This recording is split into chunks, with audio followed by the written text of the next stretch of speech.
안녕하세요. 네. 오늘은 출애굽기 말씀을 가지고 함께 교제하는 시간을 갖도록 하겠습니다. 오늘 본문 말씀은 출애굽기 2장 말씀입니다. 오늘 제목은 하나님이 그들을 기억하셨더라 이렇게 하겠습니다. 먼저 출애굽기를 좀 간단하게 살펴보면요. 출애굽기는 하나님께서 약속대로 이스라엘 민족을 구속하시고 인도하셨다 하는 것을 이제 출애굽기 전체의 주제라고 볼 수가 있거든요. 출애굽기는 하나님께서 아브라함과 이삭과 야곱에게 약속하신 대로 이스라엘 민족이 애굽 땅으로 갔을 때 그들을 하나님께서 구원하신 거예요. 구속. 그렇기 때문에 이스라엘 민족을 하나님의 백성으로다가 삼아주신 거죠. 구원했기 때문에. 그리고 그들이 이스라엘 민족이 하나님의 백성이기 때문에 하나님의 백성답게 살라고 율법을 주신 거예요. 그리고 그 율법을 어길 때 하나님께 죄를 용서받으라고 이제 성막을 주신 거죠. 그래서 구속과 인도, 이 두 가지라고 볼 수가 있어요. 구속은 이제 6월절 날 이스라엘 민족을 건져내신 거고, 율법을 주시고 성막을 주신 것은 이제 하나님께서 이스라엘 민족과 영원히 함께 있겠다라고 하는 그 약속인 것이죠. 그 내용을 이제 간단하게 살펴보면은요, 1장부터 18장까지는 이스라엘 민족이 애굽에서 종이 되었어요. 그래서 종살이를 하면서 그 고통이 너무 크기 때문에 하나님께 부르짖었거든요. 그러니까 하나님께서 그 부르짖음에 답하시고 약속대로, 이 약속이라고 하는 것은 아까 말씀드린 것처럼 이제 크게 보면은 아브라함에게 한 약속이죠. 창세기 15장에서 아브라함에게 하나님께서 너희 후손들이 이제 다른 나라에 가서 학대를 받고 그러면 하나님께서 그것을 400년 만에 끌어올려 주겠다라고 약속을 해주셨거든요. 그리고 큰 재물을 얻고 나올 거다라고 말씀해 주셨죠. 그래서 약속대로 노예 상태의 이스라엘을 해방하신 것. 그래서 그 해방할 때 6월절을 포함한 10가지 재앙을 내리신 것이 이제 나와 있고요. 그 다음에 홍해를 마른 땅으로 건너시고 메추라기, 만나, 물로 그들을 먹이신 것. 이것이 이제 출애굽기 1장부터 18장까지의 대략적인 내용이고요. 그 후에 19장부터 40장까지는 하나님께서 시내산에서 이제 그들을 인도하셔서 시내산으로 데리고 온 거예요. 모세에게 미리 약속을 했죠. 너희가 이스라엘 민족을 이끌고 시내산으로 오면은 그것이 바로 하나님께서 너를 인도하고 있다라고 하는 증거라고. 그래서 이스라엘 민족에게 하나님께서 하나님의 전지전능하신 힘으로 그들을 애굽에서 건져내 가지고 시내산에 와서 그들에게 율법과 성막을 주신 거예요. 이 율법과 성막은 이스라엘 민족뿐만 아니라 모든 사람들이 받아야 할 하나님의 율례와 구원의 원리를 제공하는 거예요. 그래서 율법을 통해서 그들은 하나님의 백성처럼 살아야지 되는 것을 알아야지 되는 거예요. 거룩하게. 하나님께서 내가 거룩하니 너희도 거룩하라 하고 하는 것이 이제 율법의 원리죠. 하지만 죄인인 인간이 그 율법을 그대로 지킬 수가 없거든요. 그렇기 때문에 하나님께서는 죄인을 구원하시기 위해서 성막을 주신 거예요. 그래서 출애굽기에는 예수 그리스도를 이렇게 모형으로 하는 예수 그리스도의 그림자라고 볼 수 있는 것들이 많이 나타나는데 첫 번째는 모세가 예수 그리스도의 그림자라고 볼 수 있어요.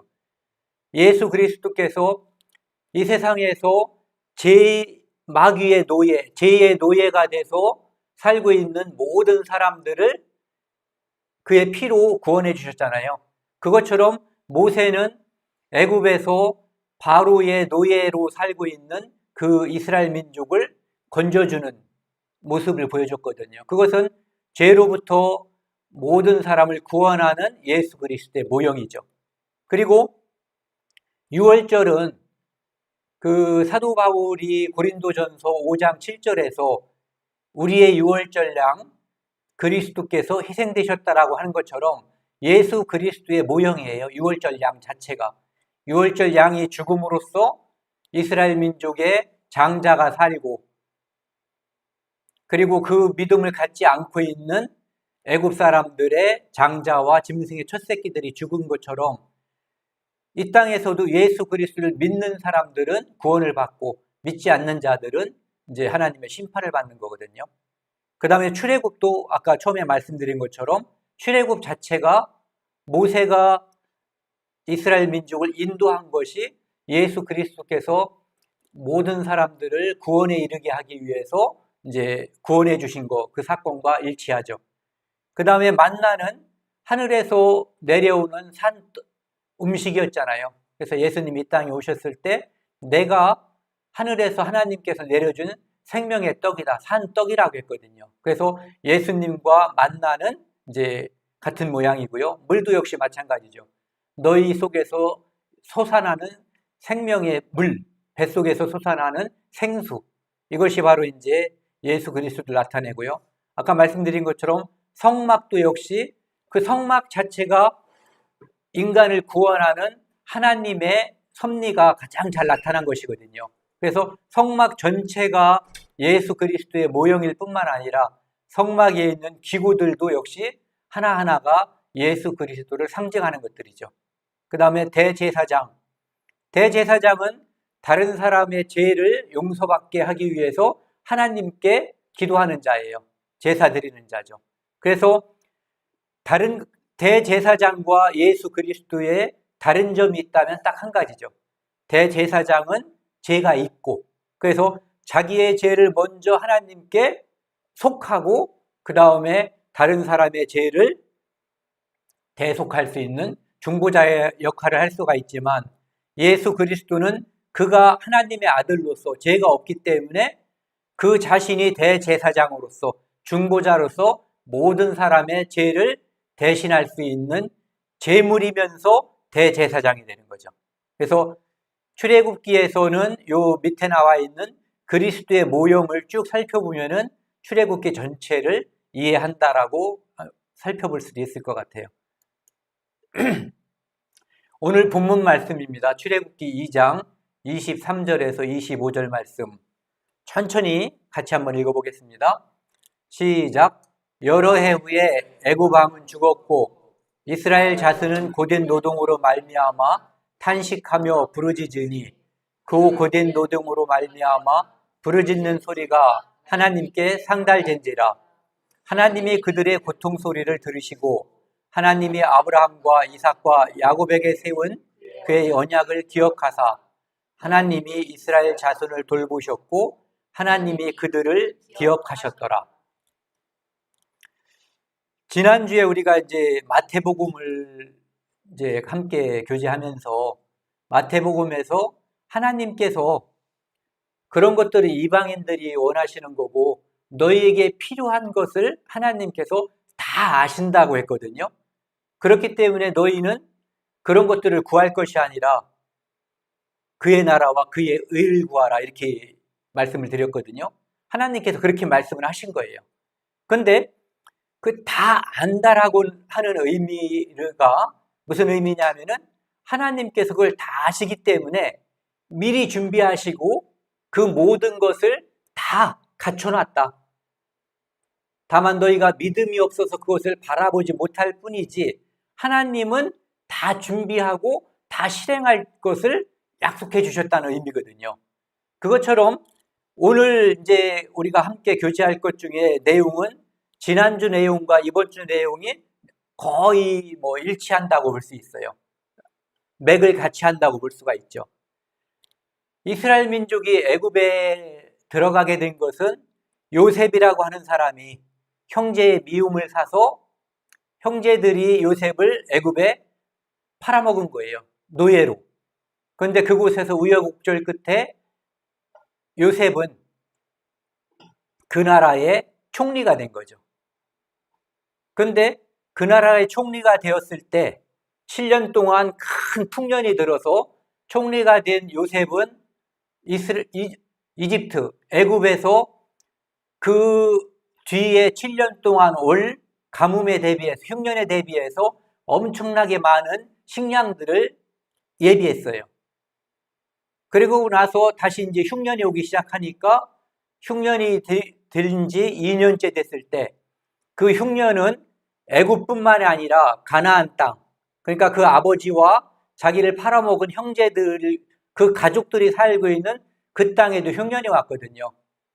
그래서 곡식을 사러 애굽 땅에 왔다가 그 형제들을 만났고, 형제가 이제 상복을 한 거죠. 팔아먹은 자와 팔린 자. 하지만 요셉은 그 형들을 용서했어요. 그것은 형들이 나를 미워해서 보낸 것이 아니라 하나님께서 이때 우리 가족을 구원하기 위해서 하나님이 먼저 나를 보내신 것이다 하면서 아량을 베풀고 그들을 용서했거든요. 그러면서 그 아버지와 모든 가족을 다 오라고 했어요.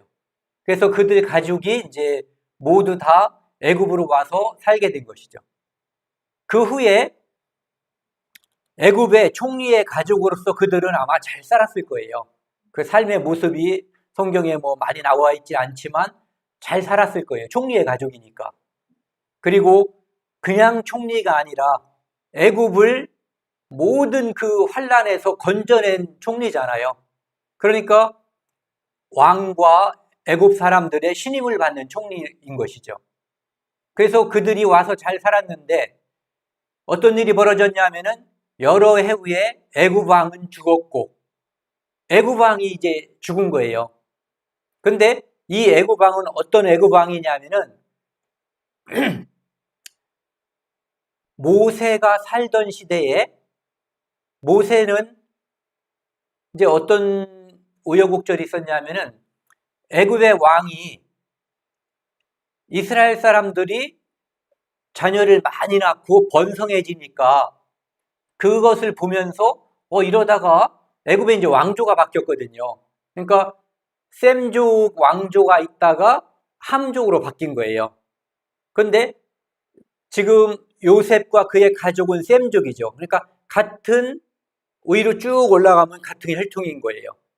물론 이제 끝까지 올라가면 아담 안에서 또는 노아 안에서 같은 혈통이지만 이제 시대가 많이 지나면은 우리가 공동 조상이 있다고 해도 쭉 내려가면 서로 알지 못하고 살 수도 있고 서로 원수지고 살 수도 있잖아요. 같은 성씨라고 하더라도.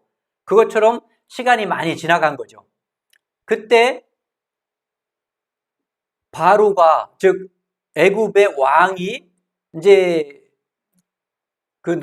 산파들에게 명령을 한 거예요. 어떤 명령을 했냐면은 자식을 낳아서 아들이면 죽이고 딸이면 살려두라고. 그런데 그 산파들이 하나님을 두려워해서 그들을 갖다가 죽이지 않고 살려둔 거예요. 그러니까 당연히 이제 산파를 데려다가 질책을 했죠. 그랬더니 산파가 슬기롭게 그들은 애굽 사람들과 같지 않고 아주 강해서 가보면은 벌써 애를 다 낳았더라. 이렇게 둘러댄 거예요. 그리고 나서 하나님께서 그 산파들에게 복을 주셨다고 했어요. 그리고 나서 이제 파라오가 애굽의 왕이 또 명령을 내린 거죠. 이제는 아기를 낳으면은 아들이면 죽이고 딸이면 살려두라고 그랬어요. 그러니까 아들이면은 다 죽여야지 되는 거예요. 이게 이제 옛날에는 왕이 말하면 이게 법이잖아요. 그 법을 이제 지켜야 되는데 모세라고 하는 아이가 어떤 집에 레위 자손의 집에 어떤 아이가 태어났는데 이 아이가 아름다웠다고 돼 있어요. 그러니까 뭔가 이제 특별한 그 모습이 보였던 거죠. 애무에서든 어떤 기상에 있어서든. 그래서 그를 살려두고 있다가 이제 뭐 3달쯤 지나니까 목소리도 우렁차지고 잘못하다가 이제 잡히면은 애기만 죽이지 않고 어른들도 죽일 수가 있잖아요. 몰래 이제 법을 어긴 거니까. 그래서 그 아이를 갈대 상자에 넣어서 나일강에다가 이제 이렇게 운명에 맡긴 거죠. 그러니까 하나님의 손에 맡기고 이렇게 놓은 거예요. 그런데 그것을 마침 파라오의 딸, 애굽의 공주가 이제 그 아이를 데려왔고 그 아이가 히브리 사람, 이제 이스라엘 자손인 것을 알았고 그런데 그의 누나가, 즉 모세의 누나가 제가 히브리 사람의 유모를 데려다가 젖을 먹일까요? 하니까 자기는 갑자기 젖이 나올 수가 없잖아요. 아기를 낳은 거 아니니까. 그러니까 이제 그렇게 하라고 해서 모세의 친엄마가 젖을 먹여서 키운 거예요. 그러면서 삭도 받은 거죠. 이제 어떤 대가도 받은 거예요. 자기 자식을 돈을 받으면서 키우게 된 거죠. 그리고 나서 애굽 사람 모세가 이제 왕궁에서 왕의 공주의 아들로 왕자처럼 이제 자란 거죠. 그러다가 이제 장성한 다음에 어느 날 밖에 나가서 노동 현장에 나가 보니까 자기 동족들이 엄청나게 고통을 받는 거예요. 그런데 하나님께서는 그 친엄마를 통해서 모세에게 자기가 이스라엘 민족임을 미리 알려주셨던 것 같아요. 우리가 영화를 보면 그런 걸 모르는 것처럼 나와 있는데 모세는 그것을 이미 자각하고 있었어요. 그래서 애굽의 관리가 자기 동족을 이제 함부로 대하는 것을 보고 이제 그 동족애가 끌어올렸던 거죠. 그래서 쳐서 죽이고 모래에다 묻어버렸어요. 그리고 이제 그 다음에 또 나가봤더니 자기 동족들끼리 또 싸우는 거예요. 그래서 야, 너희들 같은 동족인데 왜 싸우냐라고 이제 중재를 하려고 하니까 이 사람이 야, 너 어제는 사람 쳐서 죽이더니 네가 왜 참견이냐 이렇게 나오는 거죠. 자기는 자기 동족으로다가 생각을 했는데 동족들은 자기에 대해서 그 동족애가 별로 없는 거예요. 그래서 이대로 있다가는 자기가 살인자로서 잡히면 죽겠구나 하고 도망을 친 거죠. 그래서 미디안으로다가 도망을 가서 그곳에서 어떤 가족의 이제 큰 딸과 결혼을 해서 그곳에서 사는 거예요. 그곳에서 이제 오래 살게 된 거죠. 그러니까 모세가 도망갈 때 나이가 애굽 땅에서 사람을 죽이고 도망갈 때 나이가 40세. 그리고 그 집에서 살다가 이제 아이를 낳고 이제 쭉 사는 거죠. 그러다가 어느 날 하나님께서 그에게 나타나신 거예요.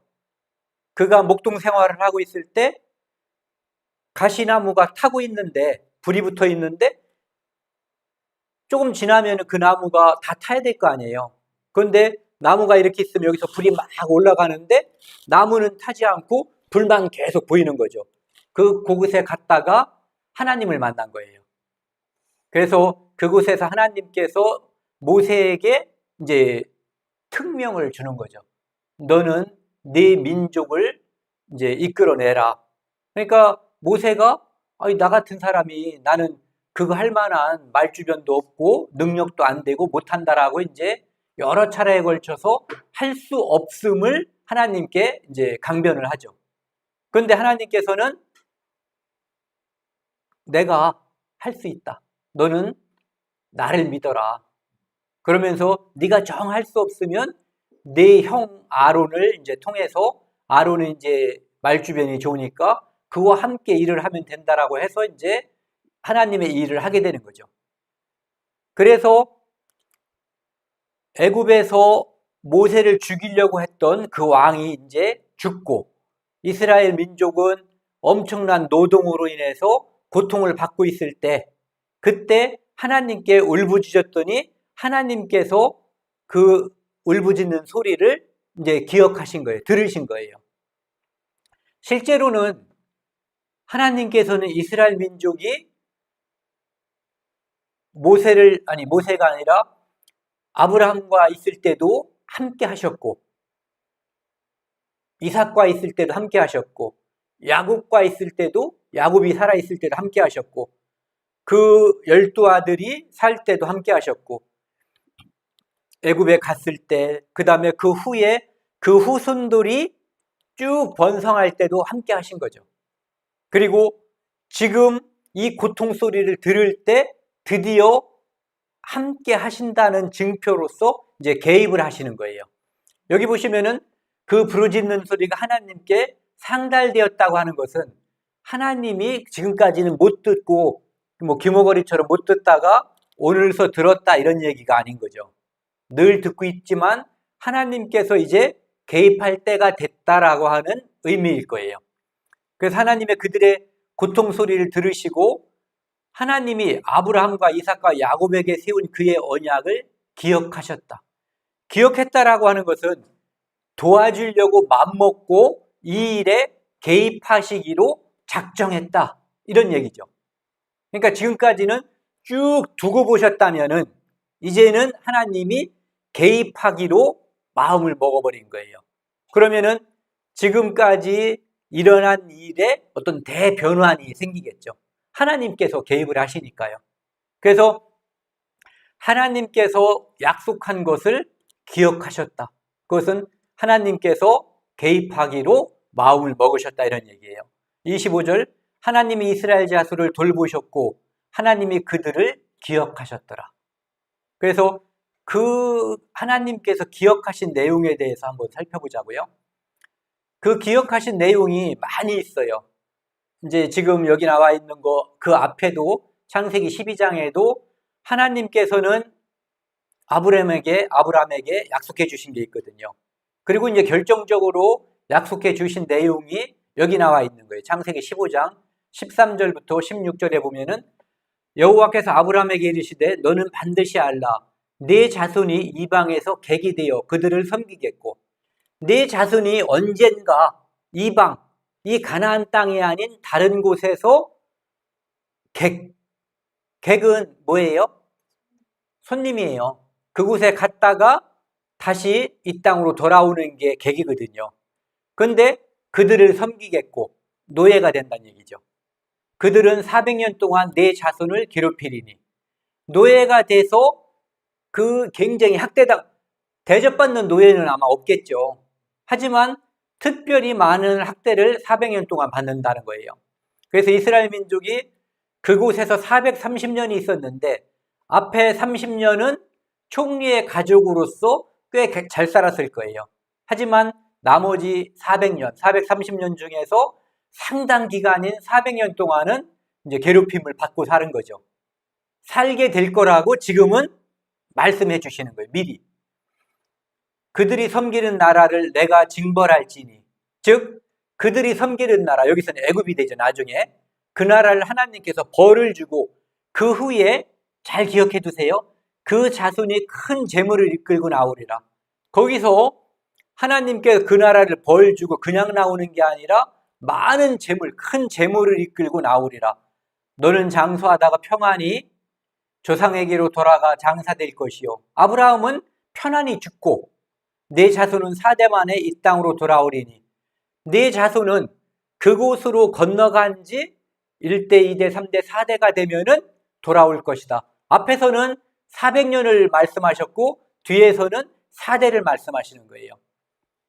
이는 아모리 족속의 제약이 아직 가득 차지 아니함이라 하시더니 하나님께서 4대 만에 돌아오는데 1대 만에 돌아올 수도 있고 2대 만에 돌아올 수도 있고 3대 만에 돌아올 수도 있는데 하나님께서 왜 4대 만에 돌아온다고 했고 200년 만에 돌아올 수도 있고 300년 만에 돌아올 수도 있고 100년에 돌아올 수도 있는데 400년을 말씀하셨냐면은 바로 요거예요. 아모리 족속의 제약이 아직 가득 차지 아니함이라. 가나안 땅에 살고 있는 아모리 민족이라고 하는 사람들, 그들로 대표되는 가나안 족속들이 있어요. 그들이 계속해서 하나님께 범죄하고 그들은 인간이 해서는 안 되는 사람을 자기들이 믿는 신에게 이렇게 제사를 인신공양, 그 다음에 자기 자식을 제사 드릴 때 불 가운데로 지나가게 하고 짐승들과 수간을 하고 하여튼 인간이 해서는 안 되는 하나님께서 매우 싫어하는 그것들을 계속 하는데 그 죄가 아주 가득 찰 때 그 정점에 이르렀을 때 하나님께서 거룩한 하나님의 백성을 보내서 그들을 심판하시겠다라고 하는 복선이 깔려 있는 거예요. 실제 그렇게 하시는 거예요. 그리고 그 밑에 보시면요, 18절에는 그날에 여호와께서 아브라함과 더불어 언약을 세워 약속을 한 거예요. 약속. 무슨 약속을 했냐면은 이르시되 내가 이 땅을 애굽 강에서부터 큰 강 유브라데까지 네 자손에게 주노니 이거 지난번에 창세기 할 때도 약속한 거잖아요. 그 약속을 이제 하나님께서 아브라함에게 했고 이삭에게도 했고 야곱에게도 했죠. 이 약속들이 아브라함은 이삭에게 전하고 이삭은 야곱에게 전하고 야곱은 그의 12아들에게 전하고 12아들은 또 각각 그 후손들에게 오늘 아브라함에게 했던 이 약속과 이삭에게 또 야곱에게 했던 약속들을 다 전하고 있는 거예요. 그렇기 때문에 그 후손들은 400년쯤 되면은 하나님께서 우리를 건져주신다라고 하는 약속을 후손들도 기억하고 하나님도 기억하고 있는 거죠. 그래서 부르짖은 거죠. 그리고 하나님께서 들으신 거예요. 그리고 또 어떤 약속이 있었냐면은 창세기 46장에 보면은 하나님께서 이제 애굽뿐만 아니라 가나안까지 흉년이 들게 하시니까 그리고 그 야곱의 아들들이 가서 그 자기의 죽은 줄 알았던 요셉이 애굽의 총리가 되었다는 걸 알고 그 총리가 된 자기 정말 눈에 넣어도 안 아픈 그 아들이 자기를 모셔오라고 초청했다는 얘기를 듣고 이제 가나안에서 애굽 땅으로 출발하려고 가려고 할 때 하나님께서 야곱에게 나타나셔서 하신 말씀이에요. 하나님이 이르시되 나는 하나님이라 내 아버지의 하나님이니 애굽으로 내려가기를 두려워하지 말라. 내가 거기서 너로 큰 민족을 이루게 하리라. 그러니까 지금 가면은 죽는 길이 아니라 오히려 큰 민족을 이룰 것이다라고 야곱에게 다시 한번 약속을 해주시는 거예요. 내가 너와 함께 애굽으로 내려가겠고 너 혼자 가는 게 아니라 네 보이지 않지만 하나님은 너와 내가 함께 간다. 이것을 약속해 주시는 거죠. 반드시 너를 인도하여 다시 올라올 것이요. 그래서 네 민족이 지금 애굽으로다가 가지만 내가 함께 간다. 그리고 그들을 그곳에서 건져내서 가나안 땅으로 원래 아브라함에게 약속한 것처럼 돌아오게 해줄 것이다라고 또 약속해 주시는 거예요. 그리고 창세기 50장 이제 이 장면은 이스라엘 그 가족을 구원하고 이스라엘 민족을 구원했던 그 요셉이 죽기 전에 이제 그 형제들에게 하는 말이에요. 요셉이 그의 형제들에게 이르되 나는 죽을 것이나 이제 110살에 죽는 거예요. 하나님의 당신들을 돌보시고 당신들을 이 땅에서 인도하여 내사 아브라함과 이삭과 야곱에게 맹세하신 땅에 이르게 하시리라. 지금 나는 죽지만 형들보다 먼저 죽는 것 같아요. 110살로 죽지만. 그러니까 하나님께서 약속하시니라고 하지도 않고 맹세하신 그 땅으로 다시 이르게 하실 거다라고. 그러니까 그들은 지금 아브라함에게 했던 그 약속을 이삭에게, 야곱에게, 12아들에게 다 그들은 그 약속, 하나님의 약속을, 하나님의 말씀을 그 자식들에게 가르쳐 지키게 하고 있다는 것을 우리가 알 수가 있어요.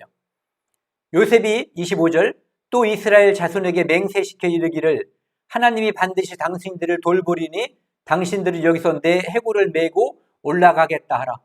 내가 죽으면 여기다 묻지 말고 나중에 당신들이 하나님께서 약속하신 것처럼 이 민족을 전체를 다 가나안 땅으로 이끌 텐데 그때 내 이 해골 그것을 그곳에다 묻어달라고 신신당부하는 거예요. 왜? 그들은 지금 여기가 자기들이 터받고 영원히 살 곳이 아니라 자기들은 이 땅에서 나그네라고 하는 것을 알고 있는 거예요. 자기들이 살 곳은 하나님께서 지정해 준 땅, 젖과 꿀이 흐르는 그 땅 가나안이라고 하는 것, 하나님께서 이끌어 주실 땅이라고 하는 것을 알고 있는 거거든요. 그래서 아까 이제 하나님께서 기억했다라고 하는 그 의미가 여기를 보면은 좀 더 이제 명확해져요. 창세기 8장 1절에 보면은 노아의 홍수가 내리고 이 땅에 있는 방주에 타지 않은 모든 코로 숨 쉬는 것들은 다 죽었어요. 그것이 사람이든 짐승이든 새든 방주에 탄 사람과 방주에 탄 짐승과 새들만 사는 거거든요. 그래서 하나님이 노아와 그와 함께 방주에 있는 모든 들짐승과 가축을 기억하사, 하나님은 늘 알고 계시죠. 그런데 이제는 하나님께서 뭔가 조치를 취하려고 하는 거예요. 그들에게 가지고 있었던 그 계획을 시행하시는 거죠. 그래서 하나님이 바람을 땅 위에 불게 하시며 물이 줄어들었고, 그래서 이제는 물이 찰랑찰랑하고 있고 그 위에 방주가 떠 있는데 물을 줄게 해서 방주가 땅에 이제 내리게 하는 그 작업을 하나님께서 시작하신다, 이런 의미를 가지고 있는 거죠. 그 다음에 창세기 30장에 보면은 하나님께서 22절에 라헬을 생각하신지라 이렇게 되어 있는데, 여기도 보면은 라헬을 생각했다라고 하는 이 의미가, 단어가 앞에 있는 라헬을 기억하신지라, 이스라엘을 하나님께서 그들을 기억하셨더라 하고 있는 그 단어와 같은 단어예요. 우리말은 번역을 다르게 번역을 했지만, 그래서 라헬을 생각했다는 얘기는 무슨 뜻이냐면 그 뒤에 답이 나와 있어요. 하나님이 우리는 생각하고 행동 안 할 때가 많죠. 그런데 하나님께서는 생각하셨다고 하는 것은 이런 뜻이에요. 하나님의 그의 소원을 들으시고 그의 태를 여셨으므로 그 다음에 보면은 요셉이 태어났다, 이렇게 되어 있어요. 그래서 라헬을 통해서 요셉이 태어나게 하나님께서 라헬에게 역사해 주셨다, 이런 의미를 가지고 있는 거죠. 그래서 하나님께서 기억하셨다는 의미는 그런 의미를 갖고 있어요. 그래서 기억했다라고 하는 그 의미 속에는 하나님께서 기억만 하고 내가 때가 되면 한번 이렇게 하는 그런 게 아니에요. 기억했다라고 하는 그 말 속에는 늘 그들과 함께 하고 있다. 하지만 아직 개입하고 있지 않지만 하나님께서 늘 그들을 주시하고 있다, 이런 얘기죠. 이런 걸 한번 생각해 보자고요. 동물의 왕국 같은 걸 보면은 독수리가 공중에서 쫙 이렇게 선회하는데 밑에 쥐나 토끼 같은 걸 보면은 딱 쳐다봐요. 주시하는 거죠. 하지만 행동은 그 후에 하는 거죠. 주시하는 게 기억하고 있는 장면이라고 본다면 그 후에 확 내려와서 그것을 채가는 거죠. 그렇게 하나님께서도 그들을, 이스라엘 민족 또는 하나님께서 관심을 가지고 있는 그 어떤 대상을 눈동자처럼 지키시고 쳐다보고 있다는 의미예요. 그리고 그 후에 하나님께서 개입하신다, 이런 의미죠. 그래서 이 시편 17편 8절 9절 말씀도 보면은 하나님께서 다윗을 이제 눈동자처럼 지키고 있거든요. 다윗이 하나님께 기도하는 거죠. 나를 눈동자같이 지키시고, 눈동자같이 지키신다는 의미는 이 품에 안는다는 의미보다도 더 강한 의미예요. 그렇죠? 네. 주의 날개 아래 감추사, 내 앞에서 나를 압제하는 악인들과 나의 목숨을 노리는 원수들에게서 벗어나게 하소서. 그러니까 하나님께서 눈동자처럼 지키고 있다라고 하는 것을 알고 하나님께 기도하는 거예요. 그러니까 눈동자처럼 지키시고 있기 때문에 하나님께서는 다윗에게 개입을 하는 거죠. 그 뒤에 보시면은 신명기 32절에 보면은 9절에요. 여호와의 분깃은 자기 백성이라, 야곱은 그가 택하신 기업이로다. 여호와께서 그를 황무지에서 짐승이 부르짖는 광야에서 만나시고 호위하시며 보호하시며 자기의 눈동자같이 지키셨도다. 눈동자같이 지키셨다는 것은 가장 소중하고 가장 중요하게 지키고 있다. 그 후에 개입하신다는 거예요. 결코 버리지 않는다는 약속이거든요. 그래서 그 밑에 보시면 마치 독수리가 자기의 보금자리를 어지럽게 하며 자기의 새끼 위에 너풀거리며 그의 날개를 펴서 새끼를 받으며 그의 날개 위에 그것을 엎는 것 같이 여호와께서 홀로 그를 인도하셨고 그와 함께한 다른 신이 없었도다. 이스라엘을 인도하시는데, 건지시고 인도하시는데 눈동자같이 지키셨고 마치 독수리가 그 새끼를 보호하고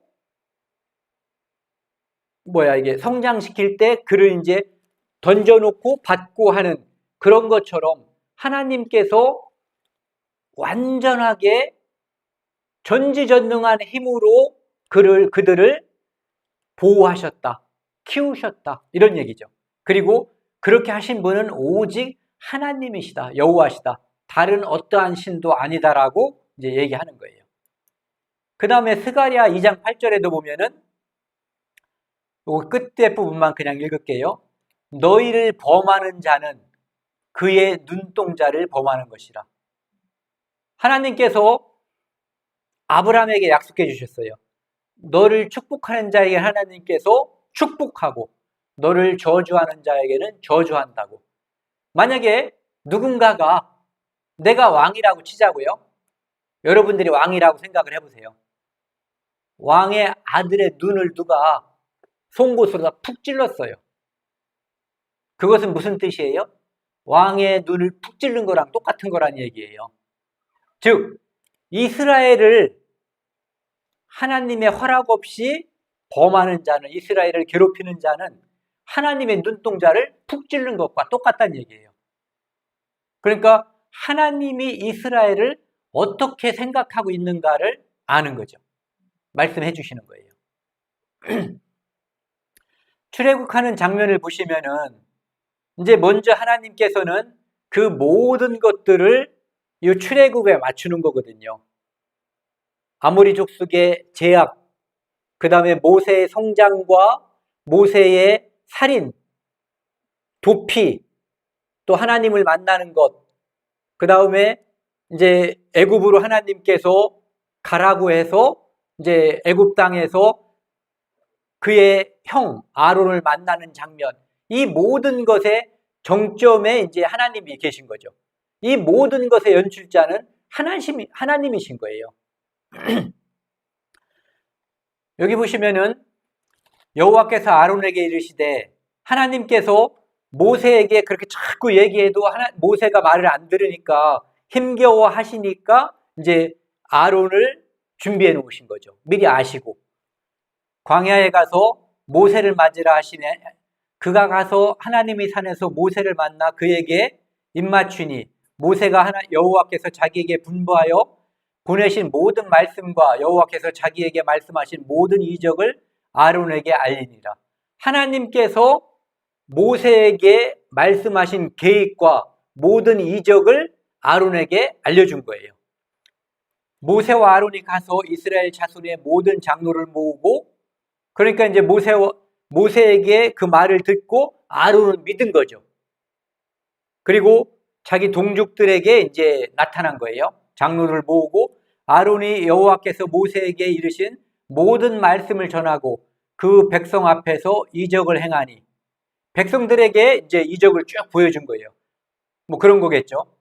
지팡이가 던졌더니 뱀이 되고, 잡으니까 다시 지팡이가 되고, 손을 이 옷섭에다 딱 넣으니까 문둥병이 되고, 나병이 되고, 다시 넣었다가 빼니까 낫고, 이걸 보면서 그 민족들이 이제 그걸 믿게 되는 거예요. 아론이 여호와께서 모세에게 이르신 모든 말씀을 전하고 그 백성에게 이적을 행하니 백성이 믿으며 여호와께서 이스라엘 자손을 찾으시고 그들의 고난을 살피셨다 함을 듣고, 즉 하나님께서 기억하셨다고 하는 말씀을 이스라엘 민족이 알게 된 거예요. 머리 숙여 경배하니라. 아, 이제 됐다, 이런 생각을 갖고 있는 거죠. 그런데 그렇게 쉬운 문제가 아니에요. 지금은 이스라엘 민족이 금방 이제 모세를 통해서 역사하신 하나님의 역사를 보면서 믿는 것 같지만 실제로는 장애물이 많이 남아 있어요. 출애굽기 5장 보시면은 그 후에 모세와 아론이 바로에게서 가서 이르되, 이스라엘의 하나님 여호와께서 이렇게 말씀하시기를 내 백성을 보내라. 그러면 그들이 광야에서 내 앞에 절기를 지킬 것이니라 하셨나이다. 하나님께서 계속해서 하시는 말씀은 일관돼요. 내 백성을 보내라. 그들이 나를 섬기리라. 뭐 절기를 지킨다는 말이나 섬긴다는 똑같은 얘기죠. 바로가 이르되, 한번 생각을 해보세요. 누군가가 갑자기 와서 그 많은 백성들, 지금 노예로 잡고 있는 장정만 60만 명 되는 그 백성들을 다 보내주겠냐 이거죠. 그러니까 바로가 이런 태도를 보이는 거예요. 여호와가 누구이기에 나 여호와 몰라. 내가 그의 목소리를 듣고 이스라엘을 보내겠느냐. 나는 여호와를 알지 못하니 이스라엘을 보내지 아니하리라. 헛소리 말라 이런 얘기죠. 그리고 그렇게 바로에게 와서 요청을 하니까 너희들이 참 시간이 남아서 한량하니까 그런 헛꿈을 꾸는구나 해가지고 노역을 더 어렵게 만든 거예요. 그러니까 노역이 예전보다 양은 똑같은데 그전에는 지푸라기를 주고 벽돌을 만들으라고 했는데 이제는 지푸라기를 주지 않고 지푸라기를 너희들이 스스로 자급자족해서 벽돌을 만들려고 하니까 일이 훨씬 더 고대진 거죠. 그러므로 이스라엘 자손에게 말하기를 나는 여호와라. 하나님께서 이스라엘 자손에게 이렇게 전하라는 거예요. 그래도 내가 애굽 사람이 무거운 짐 밑에서 노예 생활 밑에서 너희를 빼내며 그들의 노역에서 너희를 건지며 편팔과 여러 큰 심판들로써 너희를 속량하며 건져내겠다는 거죠. 또 속량이라고 하는 것은 노예 상태에 있는 것을 돈 주고 건져내면 이게 속량, 대가를 주고 건져내는 게 속량이거든요. 너희를 내 백성으로 삼고 속량을 했기 때문에 하나님이 대가를 줬기 때문에 내 백성으로 삼는 거예요. 내가 어떤 물건을 내 물건으로 삼으려면 대가를 주고 사야지만 내 물건이 되는 것과 똑같은 이치죠. 그래서 그들이 하나님의 백성이 되는 것은 하나님이 대가를 주고 사셨기 때문에 그런 거예요. 지금 우리 시대에 우리가 예수님께서 그의 피를 주고 우리를 사셨기 때문에 우리를 구원받은 사람을 하나님이 내 것이라고 하는 거죠. 소유권을 주장할 수가 있는 거예요. 피로 사셨기 때문에. 하나님께서 7절 나는 너희의 하나님이 되리니 나는 애굽 사람이 무거운 짐 밑에서 너희를 빼는 하나님 너희의 하나님 여호와인 줄을 너희가 알리라. 하지만 이것은 끝나고 나서 하는 얘기가 아니라 예고편이에요. 이렇게 될 거다라고 미리 말씀해 주시는 장면이죠. 내가 아브라함과 이삭과 야곱에게 주기로 맹세한 땅으로 너희를 인도하고 그 땅을 너희에게 주어 기업을 삼게 하리라. 나는 여호와라 하셨다라. 이 말씀은 수도 없이 반복되는 거예요. 그들에게 주기로 약속한 그 땅을 차지하게 한다는 거. 그리고 너희로 하여금 하나님의 기업이 된다. 하나님의 뜻을 이루는 백성이 되게 한다. 거룩한 백성. 모세가 이와 같이 이스라엘 자손에게 전하나 그들의 마음의 상함과 가혹한 노욕으로 말미암아 모세의 말을 듣지 아니하였더라. 처음엔 듣는 것 같았지만 이제는 장애물이 두 개가 생겼어요. 바로도 말을 안 듣고 이스라엘 족속들도 말을 안 듣죠.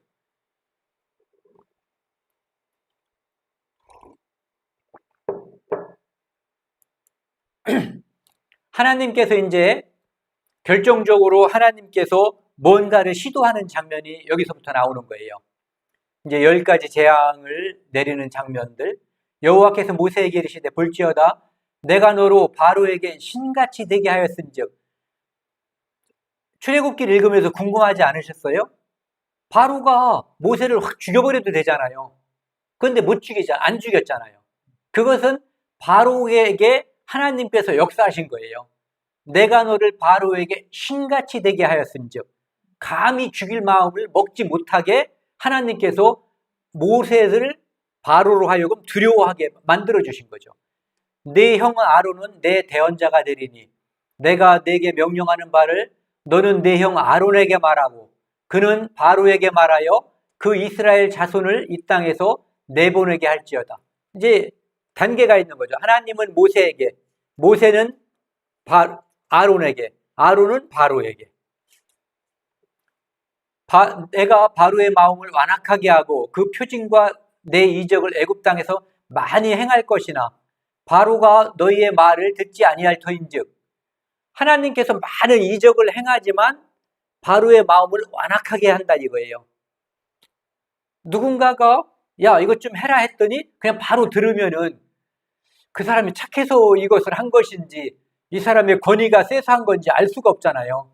그러니까 하나님께서 바로에게, 이스라엘 민족과 애굽 민족 모두에게 하나님만이 유일하신 창조주고 유일하신 참된 신이라는 걸 보여주기 위해서 바로의 마음을 강팍하게 해서 안 듣고 안 듣지만은 하나님께서 보여주신 그 이적이, 이 이적은 하나님이시다라고 하는 표적이라고 하는 것을 바로와 이스라엘 사람들과 애굽 사람들에게 다 각인시키기 위해서 점점 이제 하나님께서 더 강한 그 이적을 보여주시는 거죠.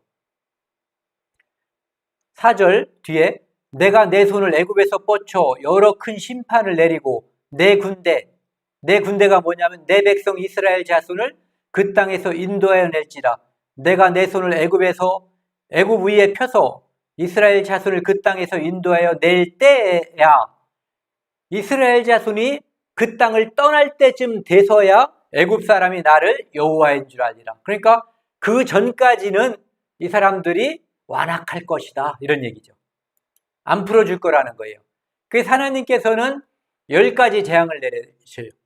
피, 개구리, 이, 파리 이런 재앙들을 쭉 내리고 그 가축들에게 전염병을 내리셔요. 그리고 애굽의 가축에는 전염병이 들어서 죽게 하시고 고센 땅에 있는 이스라엘 민족의 가축은 전염병이 내리지 않게 하는 거죠. 이때 애굽에 있는 바로의 파라오의 신하들은 그 왕에게 이제 이렇게 말을 했어요. 왕은 이미 애굽이 망한 줄 알지 못합니까? 이미 우리는 다 망했다 이거예요. 그 재앙이 엄청 컸던 거죠. 그래도 말을 안 들으니까 사람과 가축에게 하나님께서 피부병, 악한 종기, 독종을 생기게 했어요. 당연히 바로도 피부병에 걸렸겠죠. 그리고 하나님께서는 우박을 내리셨어요. 우박을 내리셔서 그 당시에 우박이 내릴 때쯤 돼서 보리하고 그들이 옷을 만들고 할 때 쓰는 삼배의 원료가 삼이잖아요.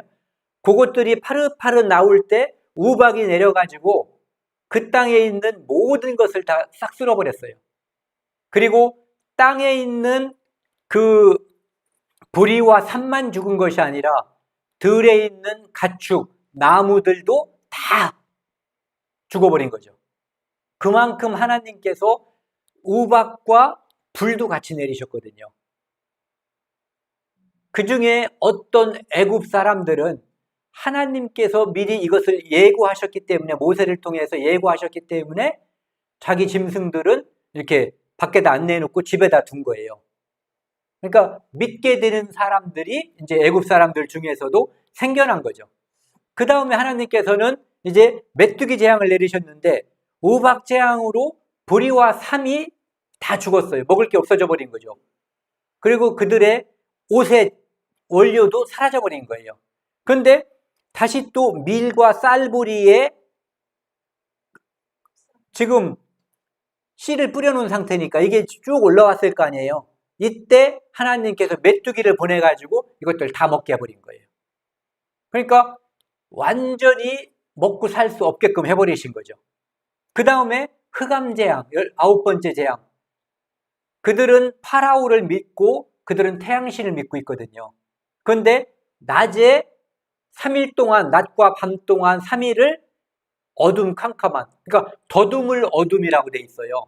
예를 들어 여기서 저 밖에 나갈 때 이 벽을 짚고 가야만 나갈 수 있는 그렇게 캄캄한 어둠을 3일 동안 한 거예요.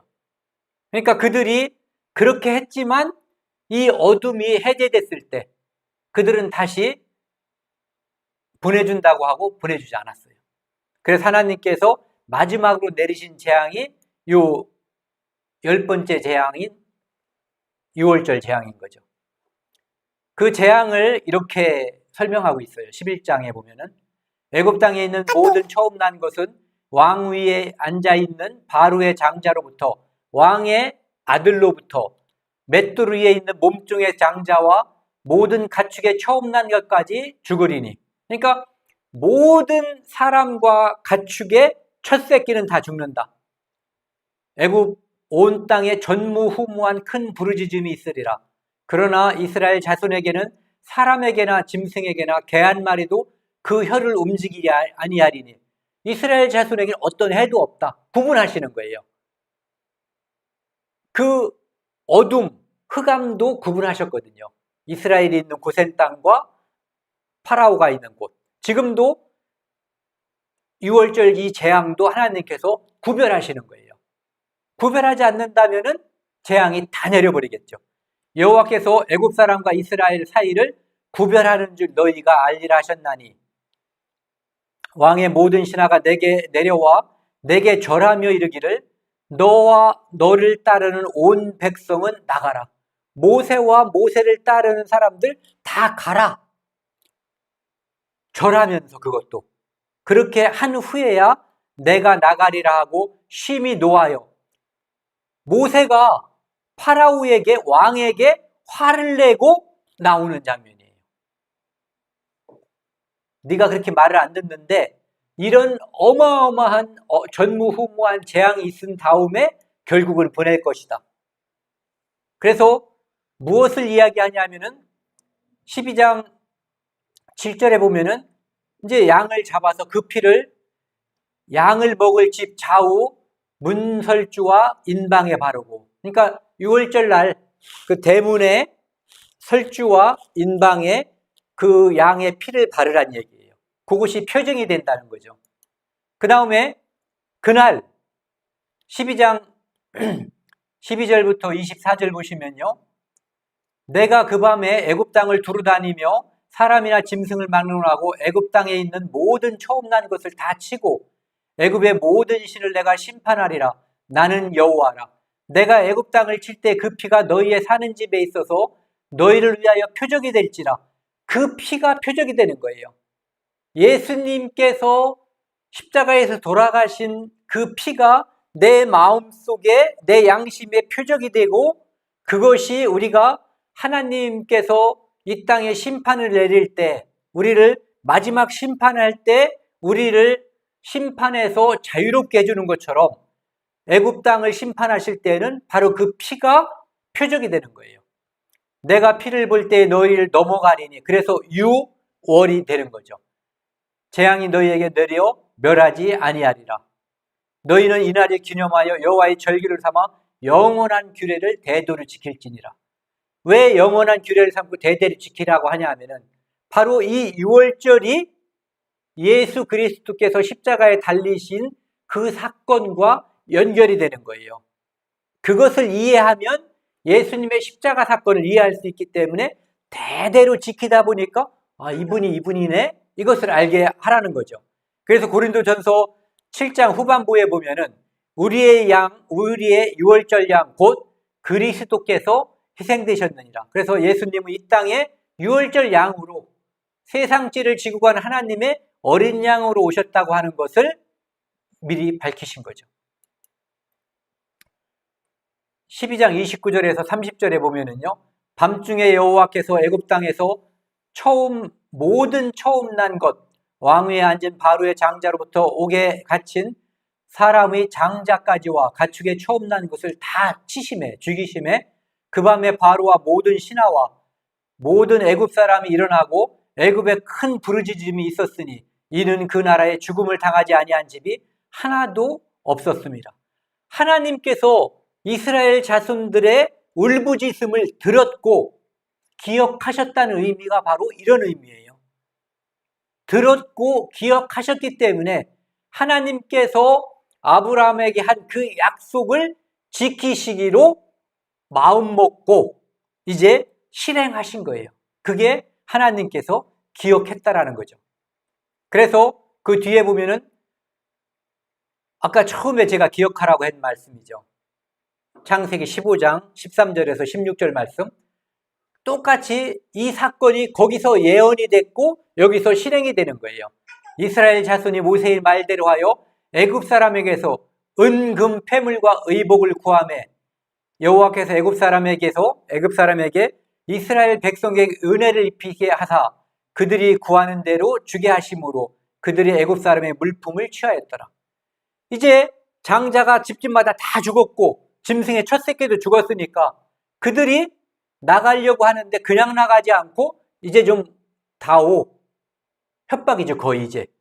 그전에는 나가게 해주세요 했는데 이제는 좀 내놔. 이렇게 하니까 안 나가고 있다가 자기들이 전멸할 수도 있는 거잖아. 이제는 남은 게 뭐가 있겠어요? 전멸밖에. 그러니까 있는 거 그냥 빨리 나가. 지긋지긋하니까 왕창 준 거죠. 그래서 그것을 가지고 나와서 성막을 지은 거예요. 12장 40절에서 42절 이스라엘 자손이 애굽에 거주한 지 430년이라.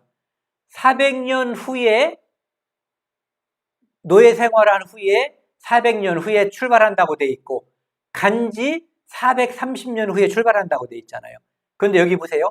430년이 끝나는 그날에, 그러니까 우리가 미루어 짐작할 수 있는 것이 애굽 땅에 이스라엘 민족이 그 요셉의 초청을 받아서 들어간 날이 아마도 그들의 달력으로 6월절 다음 날이었을 거예요.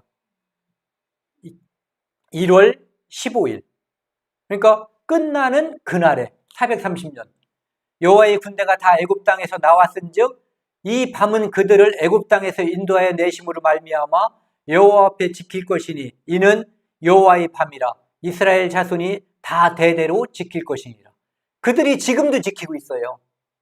그런데 아직 예수님을 안 믿는 유대인이 많다고 하는 것은 아이러니한 일이죠. 예수님을 알게 해주기 위해서 지키라고 한 거죠. 그래서 그들을 이제는 이스라엘 민족을 하나님께서 애굽의 노예 상태에서 건져내신 거예요. 이제 그들은 하나님의 백성이 된 거죠. 건졌으니까. 그래서 그들을 하나님께서 인도하시는 거예요. 21절 13장 여호와께서 그들 앞에서 가시며 낮에는 구름 기둥으로 그들의 길을 인도하시며 밤에는 불기둥을 그들에게 비추사 낮이나 밤이나 진행하게 하시니 낮에는 구름 기둥 밤에는 불기둥이 그 백성 앞에서 떠나지 아니하니라. 하나님께서 표면적으로는 낮에는 구름 기둥 밤에는 불기둥으로 그들을 인도하시지만 실제로는 그들을 인도하시는 것이 따로 있어요. 그것이 뭐냐면은 율법을 주시고 그 백성들이 하나님의 백성으로서 거룩하게 살라고 율법을 주시고 또 그들이 율법을 범했을 때 하나님께서 그들이 하나님 앞에서 속죄함을 받으라고 성막을 주셨거든요. 그 성막 중에 가장 중요한 장소가 1년에 한 번씩 대제사장이 염소의 피를 가지고 가서 7번 뿌리는 지성소, 속죄소죠. 그곳에서 하나님께서 실상은 함께 하신 거예요. 즉 불기둥과 구름기둥으로 함께하고 그들에게서 떠나지 아니하셨지만 실제로 하나님께서는 그 가시적인 그것보다 더 중요한 것이 그들 이스라엘 민족과 함께 속죄소, 즉 성막에서 함께 하셨다는 거죠. 그래서 아브라함에게 약속하신 그 약속대로 하나님께서는 애굽 땅으로 그 민족을 이끌고 들어가셨고 종살이 한 지 400년 만에 은금 폐물을 받게 해서 그 민족을 가나안 땅으로 이끄셨고 그 땅으로 들어가는 장면은 오늘 우리가 다루지 않았지만 알고 있는 바와 같은 거죠. 그래서 하나님께서 인도하시는 것, 하나님께서 모든 것을 책임진다는 것, 즉 하나님께서 기억하셨다는 말은 바로 이런 뜻이라는 거죠. 그들의 조상에게 약속한 그대로 하나님께서 작정하신 때가 되면은 그대로 실행하시고 그때 선악간의 심판이 있다는 거예요. 하나님의 백성과 하나님의 백성이 아닌 사람을 구분하고 그 구분한 대로 심판한다는 거죠. 그래서 하나님께서는 마지막 때에도 유월절 사건처럼 유월절 사건에 그 양피가 발라있는 집은 하나님께서 구원하시고 양피가 발라져 있지 않은 애굽 집에는 심판하신 것처럼 예수 그리스도의 십자가의 피가 우리 마음속에 붙어있는 그 사람들은 하나님께서 이 땅에서 이끌 뿐만 아니라 영원한 천국, 여기서는 가나안 땅, 우리는 영원한 천국에 끝까지 책임지고 인도하신다고 하는 것, 그것이 바로 하나님께서 아신다고 하는 말과 하나님께서 기억하신다는 말의 의미라고 하는 거죠. 오늘 여기까지 하겠습니다.